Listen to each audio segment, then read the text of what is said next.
I'm seeing creative becoming more and more important, especially when you talk about deliverability. Yeah. If you're a mailer, that's the most important metric that you care about.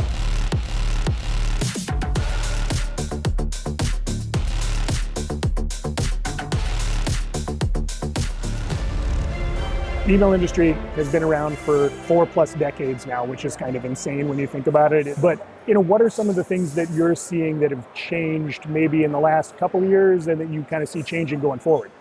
I'm seeing it turn into way more of kind of a dynamic marketplace and creative becoming more and more important, especially when you talk about deliverability. Yeah. And I think that angle is really exciting because it allows us to get more creative with things and bring in more marketing principles. That's something we really care about doing at Outwave. Sure. Like not just pushing out the same creative that everyone has, right? And being able to leverage kind of those insights to also improve deliverability. Because if you're a mailer, that's the most important metric that you care about ultimately. Yeah.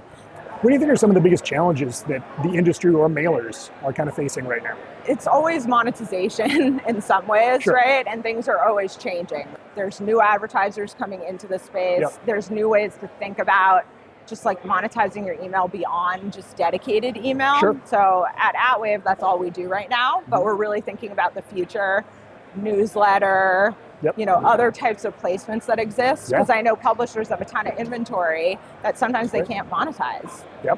Being 2023, the year of AI, what do you think of that in terms of either what you guys are doing? I don't know if you are, as a company, getting involved with it at all, or whether you see publishers kind of using it and where you think that might go.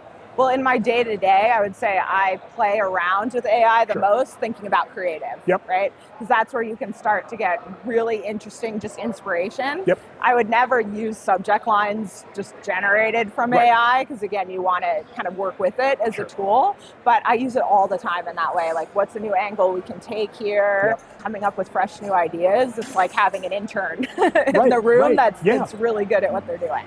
So that's the most of my day-to-day, just from an Outwave perspective. But I'm sure mailers are thinking about it in other creative ways as well. Undoubtedly. That was dynamite. Thank you so much.